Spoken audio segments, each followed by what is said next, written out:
Hand clap to the masters. That was a wonderful clap right there, guys. Welcome back to another Mystelics Reacts channel right there, guys. Of course, based on the title, you can pretty much wonder what exactly is Mystelics talking about. What is Mystelics talking about, man? As usual, that is how the rhetoric goes when some people start to watch my videos. They wonder, what is Mystelics up to? That's what some people have told me. And of course, the Prime Minister is lying to the Dominican public right there, guys. There's a number of things that I see in this year second meeting of the second session of the 10th Parliament that took place on November, I think 29th or 30th, one of them. Oh, I think this is the latest one right there, the 30th. That was yesterday right there. And of course, Keep It Real 767 pretty much recounted that very same situation. But there's a number of things I want to talk about here in this year vibration. So with that said, guys, round of applause goes out to each and every one of you guys who tuned into yet another Mystelics reaction video right there and then, guys. Listen to what the Prime Minister is saying and how did he lie? How did the Prime Minister lie in this regard right there? Boom bam. And when you look at the way that we have managed the test of Dominica up till today, it speaks volumes to the responsible approach that we have taken. Let's go. Let's see. Let's go back. We probably didn't hear what he said properly. Listen to what the Prime Minister is saying. And when you look at the way that we have managed the affairs of Dominica up till today, it speaks volumes to the responsible approach that we have taken. It's rather interesting that he's saying this thing. Let's go back to the very thing. I think this one is on the 29th right there of Annette speaking about that such volume that the Prime Minister is talking about in this regard. We're going to go back to that video right there. But let us see if that what he's saying makes sense. This is Annette Sanford, Senator Annette Sanford in the Parliament speaking about that thing right there. My concern lies, Mr. Speaker, in this question. Why is it that this administration can come up with local fundings to meet more than $275 million worth of unforeseen debt? That is debt. So they came up to meet unforeseen debt of over $200 million. All right. But do not seem to have the funds or the capacity to complete budgeted activities. Budgeted activities. So unforeseen circumstances brought in about 200 and something million dollars, but on budgeted things that they stated that they were going to be doing based off what they stated that they should have been done, written, I believe, in the manifesto right there. We realize that that is not the case at all. So, Annette, continue for us, please. For example, the Salibia constituency. Okay, so Salibia constituency, what they have to, what they stated that they will be doing, budgeted, what they stated that they will be doing in the Salibia constituency. Work on the agriculture station, zero progress. Zero progress. Establishment of the Kalinago Development Fund. Fund, the Kalinago Fund, how much? Zero progress. Zero. Oh. Establishment on the emergency facility. Cannot be zero. Community center. Cannot be zero. Zero progress. Zero. Okay. Kalinago Waste Storage Improvements. Zero. Oh. Kalinago Living History and Museum Zero. Experience as in your manifesto. Zero. Zero. Progress. Oh Lord.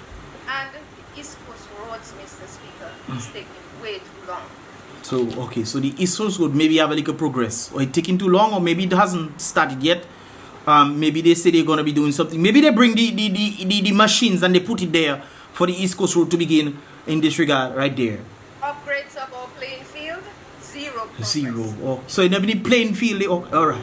Zero. Okay. Monument for the Kalinago, zero progress. Zero. Markets for all farmers, Cannot be zero. At least 1%. One say 0.5%. zero progress. I mean, that is enough zeros, eh? I mean, if you put that in a score sheet and you have zero, they will make you repeat the class. Mr. Speaker, this is just the Salibia constituency. But if we have to look at it from a national level, Talk about it. agree with me that the list can be very exhaustive. Oh yes. Now guys, I wanted to do a reaction on Annette. If you want me to do a reaction on Annette video, guys, more of the full thing like I did for Clement Maslin, let me know that. Make this video reach 150 thumbs up, guys. Give this video a thumbs up like right now. Try to make it reach 150 thumbs up and I'll do a reaction on this. But let's go back to the Prime Minister, man. So remember all the zeros that the Prime Minister get. This is what he stated. And when you look at the way that we have managed the affairs of Dominica up till today, it speaks volumes to the responsible approach that we have taken. Yeah, he's right. It speaks volumes that you guys are not responsible at all. Not responsible at all to budgeted things that you stated that you're going to be doing. Money is allocated to do things in the country. Zero progress. All right, let's continue. And with all of these things, Maria, and I will stick to Maria and Erica alone. Guys, there's a part. Let me find it. There's a part where Annette was talking about that very same thing. Let me find it for you guys.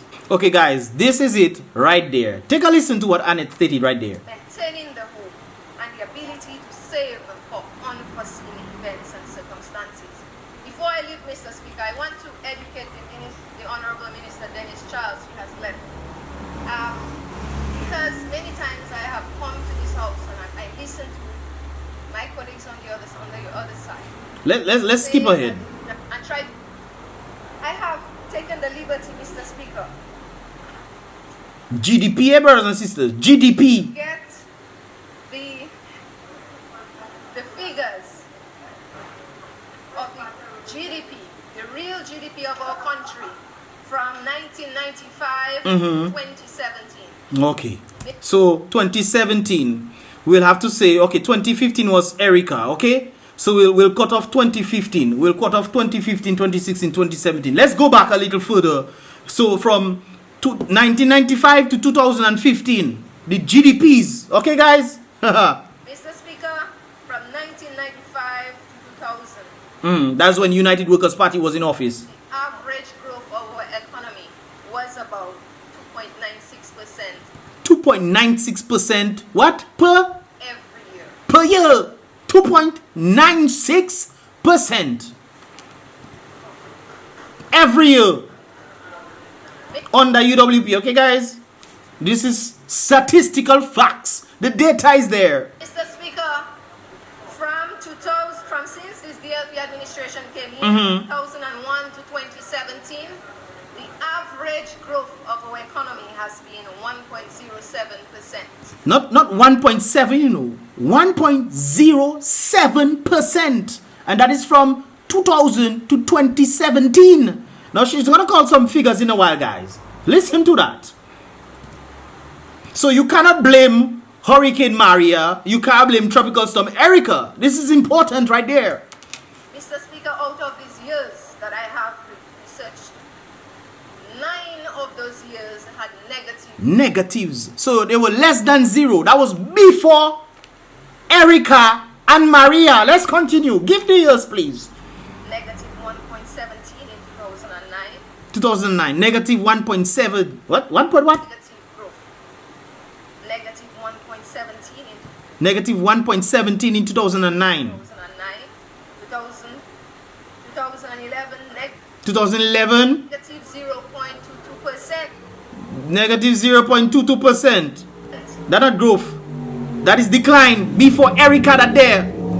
Also, Mr. Speaker, I want her to know that the real GDP of our country under the United Workers' Party, in comparison to our nominal GDP, All you understand, please. Mr. Speaker, was way greater, which means that the cost of living during United Workers' Party reign Was what? was lower. Lower. So the cost of living. If you understand opportunity cost on the basis of cost of living, you realize that it was better. Things were more affordable and so forth and so forth. Now under the continue, sister. Than the cost, the expenses of our country.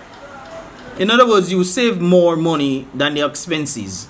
Mr. Speaker, if you look at the figures under the Dominica Labour Party, the nominal GDP It's far higher. greater than the real GDP, which means Expenses the cost of living in Dominica increase. is way higher, Of course. and that there's no productivity.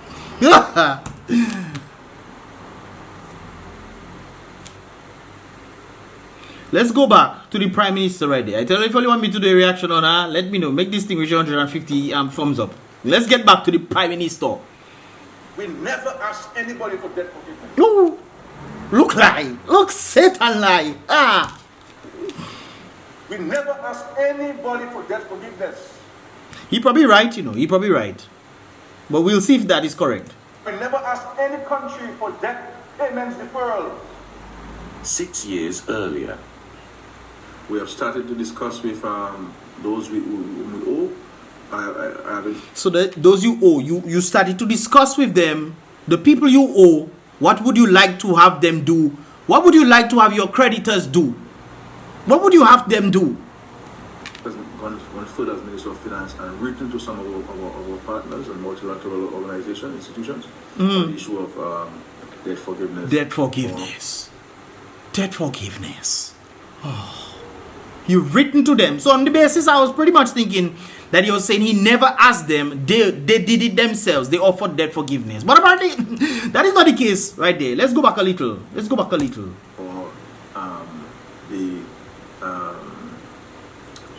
the restructuring, or in some cases, deferring the commencement.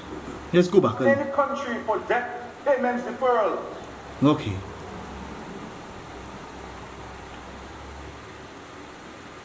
We have started to discuss with those we owe. I have in fact gone further as Minister of Finance and written to some of our partners and multilateral organizations. So you have on the issue of debt forgiveness. Or, and it's not to say is another type of word he used for people to say it's not that the Prime Minister. That is literally what he said. The restructuring, or in some cases deferring the commencement or suspending the payments of the interest and penalties for a period of time to allow us to recover. So I guess that was after Hurricane Erica, Tropical Storm Erica, 2015, November. 2015 was Erica. You know, one case in point is the Commonwealth has suspended our payments in light of the storm and deferred our payments for 2015, 2016. So they deferred for a year, which most likely, if you understand loans, you know that means more interest on your backside. But guess who has to pay it? Not the Prime Minister, nah? You, the Dominican people, have to pay it. You. Just know when they make decisions to incur debts on Dominica, you have to pay it, not the Prime Minister. Just get that straight. You have to pay it through taxes and all those kind of things there. When money's been taken for taxes, supposed to be organizing you and helping you develop, they have to go towards what?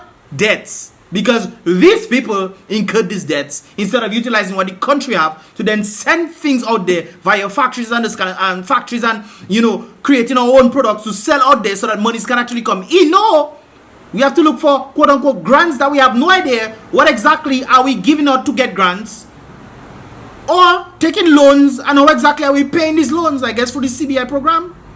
But is that the case though? Because there's literally no accountability for that. But let's continue. And a number of other organizations have done that, in recognition of the fact that Dominica is under a critical financial strain and will do all the help it can get. So you have asked not just one, but multiple of them. So there were multiple people that you had written to, asking them for debt forgiveness or for some sort of deferral or some sort of help financially. As that help might be, whether it's $1,000 from... You were willing to accept even $1,000 debt forgiveness, whatever they could give. Barbados, We even owe Barbados. That is okay. $10 from the country. Debt forgiveness is an important element. Debt forgiveness is an important element. Remember, now this one I believe is after Hurricane Maria. 3 years earlier. Venezuela's Foreign Minister Jorge Arreaza told the UN CARICOM meeting that his government had decided to write off Dominica's entire debt to PetroCaribe. So maybe that's what you're talking about there, when you're talking about they never asked. Maybe Venezuela them decided to give it to them in this regard. But he forget 6 years ago what you were saying. He forget that. Over $100 million. Over $100 million debt forgiveness. We never ask anybody for debt forgiveness. I think he's probably referring to Venezuela. I'm not saying that he probably didn't ask Venezuela, hey, can you do us a favor and give us debt forgiveness? Maybe he didn't ask at all, and probably that's what he's thinking of. But the Prime Minister, maybe the Prime Minister probably has a problem with memory. He probably think that people just, my brother, there's literally video evidence of you talking about debt forgiveness and requesting debt forgiveness from different people. Hurricane Maria commandos devastate Dominica more, and you saying that you never asked. As a matter of fact, if you never ask for debt forgiveness, you wicked. Because that is more strain you putting on the people who the people then have to pay. It's not you that paying. It's the people that have to pay via the taxes. Yes, you're in charge of finances, but it's the people's money you then have to use to pay off. Maguesa. And nobody not saying you shouldn't ask for debt forgiveness. Maguesa asked for debt forgiveness, but you come in and tell the people in Parliament, the Honorable House, they should chastise you. You think if you lie in the United States Senate, if you lie, by jail picking you up, you boy. If they find out you lie in the United States Senate, jail picking you up, because you're willing to mislead in the public, and that there, the police should come for you. Because I don't know about the laws if they say if you lie in Parliament or those kind of things here, what will happen? That's one of the things I want to do. I want to read the Parliament rules. That is what I want to read. I want to read the Parliament rules. And talking about the Parliament rules, guys, I want to do another video on the Mr. Speaker of the House. Check. We're about to get it into. We're about to get it in this week. We're about to. But the Prime Minister has been lying to the general public. Remember when the Prime Minister lied and said we are the #1, or we are aiming to be the world's climate resilient nation? That was a lie. What? Guys, tell me, what has elevated when it comes on to being the world's climate resilient nation? #1 world's climate. It's to us he was lying, not to the rest of the world. Because I reiterated that very point, that when there was a World Climate Resilient Summit, they didn't ask, oh God, have mercy on Dominica, have mercy on Dominica, boy. Hélas, Papa, hélas. They didn't ask for Dominica, no? They asked for Antigua, and Antigua never claimed to be the world #1 climate resilient nation.